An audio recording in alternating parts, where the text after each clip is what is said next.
1 megavitamin program. Each person has unique nutritional requirements, and these will vary under different circumstances. But here is a program that some people use during stress. 90 grams a day of protein, preferably including liver, eggs, milk and seafoods. Fruits and starchy vegetables can make up the rest of the calories.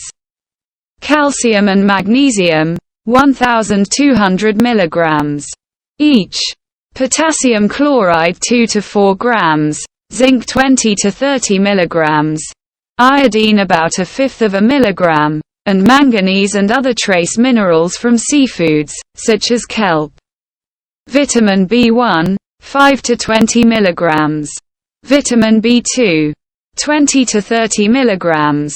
Niacin, 100 to 500 milligrams, with the requirement sometimes increasing just before menstruation. Vitamin B6, 10 to 50 milligrams. Pantothenic acid, 100 to 500 milligrams. Folic acid from 1 to 5 milligrams. Biotin, 1 milligram. Vitamin B12, 25 to 100 micrograms. 100 micrograms is the same as 1/10 milligram.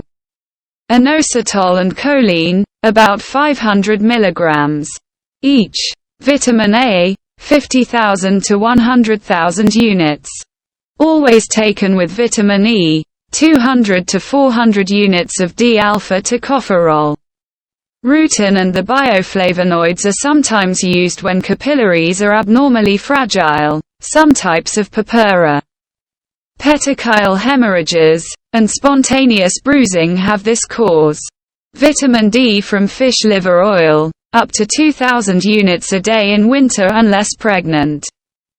The evidence for vitamin D toxicity is based on the synthetic form of the vitamin, but remember that vitamins A and D, and other oils, can be toxic in large amounts.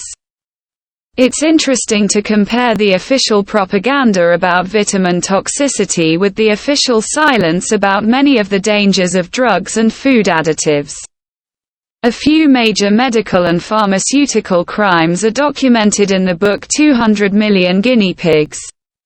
In the US, vitamin K is available only by prescription, but is contained in leaves. In the USSR, vitamin B15 is recognized and used, but in the US it is utterly banned. The man who discovered it insulted the AMA. The same man also studied laetrile, imandalonitriles, sometimes called vitamin B17, which is suppressed as a cancer therapy, but is a common substance that is available in many seeds, such as grains and apricot seeds. There has been a great campaign of lies against this material, including stories, even on a TV doctor program, that 2 or 3 apricot seeds can be lethal. Potassium chloride should not be used by anyone with bad kidney function, since it could accumulate, slowing or even stopping the heart.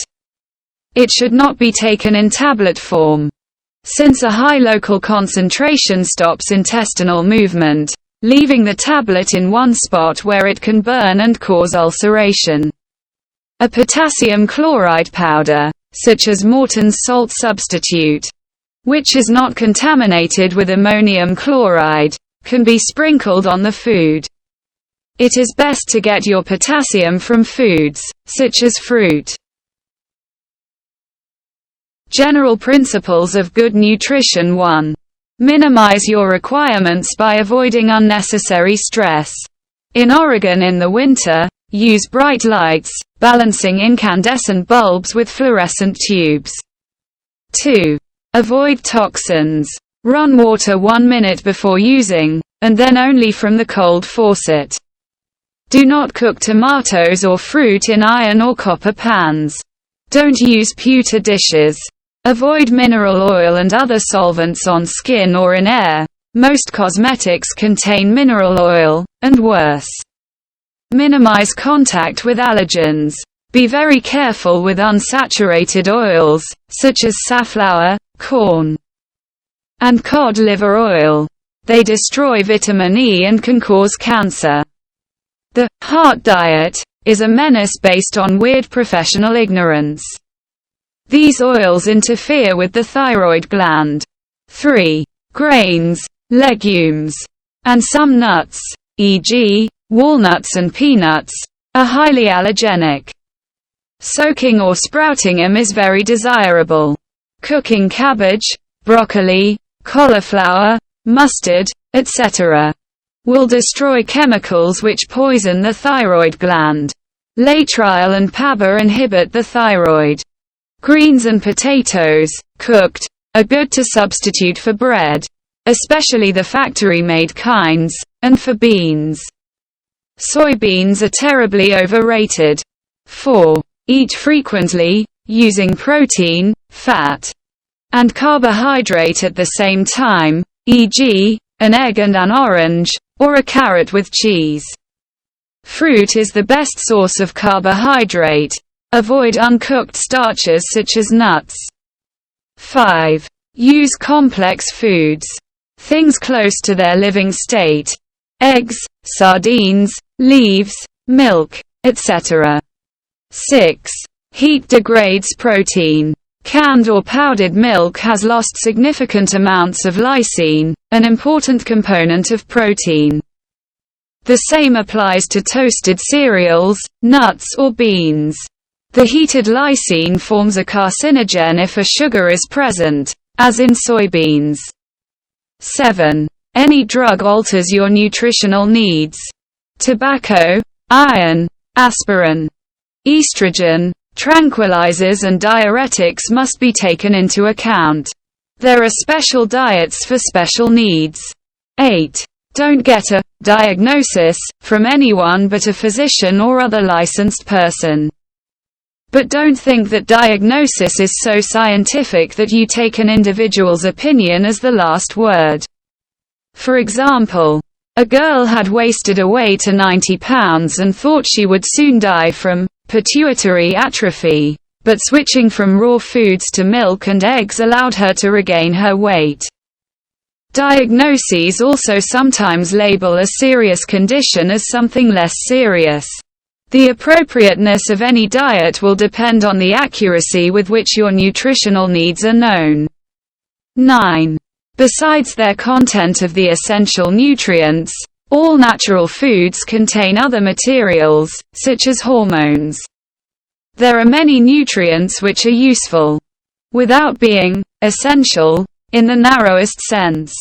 Under some conditions, nutrients which are not normally essential may become so. Nutrients that are synthesized by intestinal bacteria must be taken in the diet when antibiotics are used. 10. If supplements are necessary, don't use them excessively. Find what is enough.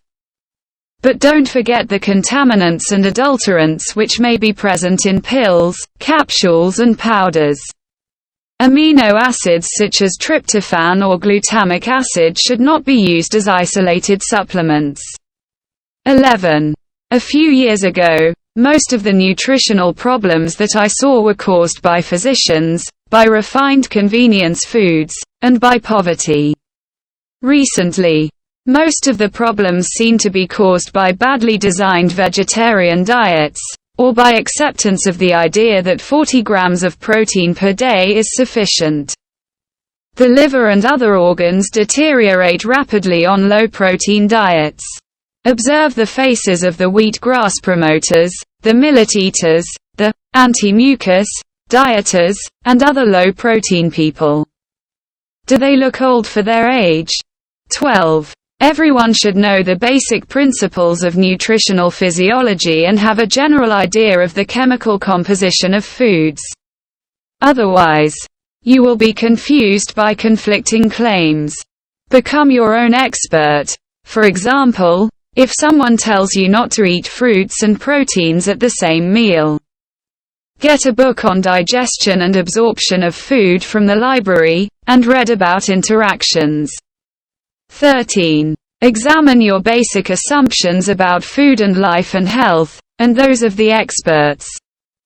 Is the organism a rigidly determined genetic mechanism? Is it the sum of its past environments? Does it really assimilate the environment? Is it a desire for more life? What is pleasure? Is a person a spirit temporarily trapped in a large piece of meat? Scientific questions often take on a clearer meaning when you can see their ideological context. 14. If someone who claims to be an authority belongs to a professional organization, look at the publications of that organization. What were they advocating 5 or 10 years ago? Are there financial motives behind their recommendations? Be suspicious. Keep asking questions. Desire, the liberator of sexual objects. Men, out of touch with their energies and natural desires and dreams, have kept women in chains. Passive and weak. Women have kept to themselves the wholeness and richness of their experience. Reasoning and competing men have believed that they possessed women. But the centered and prolific human female world was overlooked by the greedy devouring male, who took part of her existence and believed he had taken it all. Wishing to be liberated, no longer passive and weak, many women are becoming reasoning competitors, but in doing so are losing contact with their bodily energies, desires, and dreams. It is obviously hard to desire the kind of man who has produced, and been produced by, Western civilization.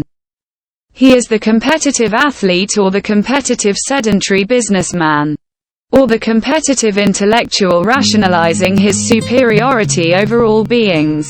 Sexual desire has been so closely involved with enslavement. Many women feel very concretely that desire must be overcome if they are to gain full human status. Being a sexual object has meant being enslaved and diminished. Gaining the social, economic, cultural, intellectual, and sexual rights of men will not liberate anyone, because these rights and roles are where the ugliness of maleness is. It is not the penis that is fascistic, domineering, exploitive, corrupting. The penis is the male animal flower, a soft firm dildo, a warm dream. All objects are desirable, no object enslaves. Imposed systems enslave. If we see that to be an animal, to be human, is to desire, then we see that to be understood is to be understood as desire. If our perception is purified, there is no mere object. In a society which considers a corporation to be a person, we have to be careful when we ask to be treated as a person, not an object. The society's definition of a person is something like an emptiness with rights. We want equal rights, but we also want equal fullness. To achieve that human fullness, men have to be freed from their abstract reasoning, aggressive possessiveness, and women have to be freed from their passivity. Intersubjectivity is possible when we recognize a mutual desire for growth. This kind of contact expands our self and our known world, while allowing the other to expand. Men relate by looking at the world together. Men and women relate by seeing each other as perspectives on the world. A sexual subjectivity, rather than a sexual object. Intense relationships between women are just beginning to be explored. Intense relationships between men and women should be further explored. New selves will be evolved. And new methods for exploring will be discovered. But before this is possible for everyone, the whole system of capitalist imperialism has to be changed. So that being human is not defined primarily as having an economic role. Men and women have real differences, but the nature of these differences still has to be investigated in the course of mutually supported growth.